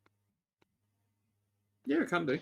Then you needn't be anxious about it. You can just give it a try, and if it looks out of scale, you can just, try something else. So, always dry fit everything. Do you know what? Thanks for the wisdom, clever bastards. Don't dry fit anything. Just fucking hammer it all together and hope it all works. Hey. No, Paul, that's why you've got the predicament you have right now, is because you just went, fuck it, and stuck it in. Quick! Shit. I've got to go because I look like I've murdered a hobo. What have you done? I've just spilled contrast paint everywhere. Bye! Let me get rid of David's video and then I'll say goodbye. Okay. Let's, okay. Oh dear. Well done. Yeah, I think David has literally just knocked a full pot of contrast paint over and essentially knackered himself up. Quick tip, if you are building these bridges and you have the same problem as me, let me see if I can go to my content display. Okay, here we go. Right, parting shot before we go home. So what I've done is I've dismantled the bridge, taken out these riser and step sections, and basically what I'm doing is I'm studying them, and where I've got like an overhang on the riser, literally just taking a sharp knife and trimming 1 or 2 mil off so that it fits snug with the step edge. It's literally going to be the world's easiest fix. So actually, when you're assembling this Stretto bridge kit, stick your risers on your treads first, then just give them a quick review before you put them on the side panels. Yeah, I did get new carpet in that room. Oh dear, that could be awful. Right, okay, let's go back to the. So, shall we wrap things up with the little melodrama unfolding in David's room? Thank you very much for everybody who was here tonight. I hope you enjoyed the show, chaos and all. Thank you to our audience, because as usual, you guys make the show. We're just yes.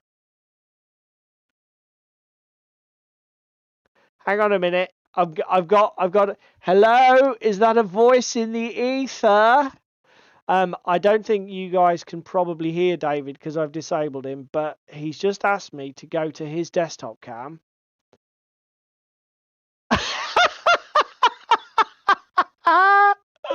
Okay, that's a weird orientation. So we're live. What the fuck, mate?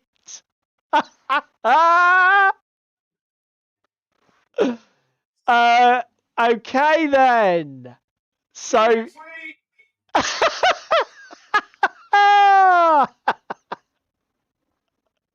yeah. I hope everybody saw that. I think that's David's trousers in the bath. Yeah. Thank you very much to our audience. You guys are fantastic, and as usual, you've made the show. If you can only do one thing, please click the like button to help spread the the video through the YouTube algorithm. I'll go now while David sort of like cleans up the murder scene in his bedroom and well, his hobby room and bathroom, and we will see you. Spam.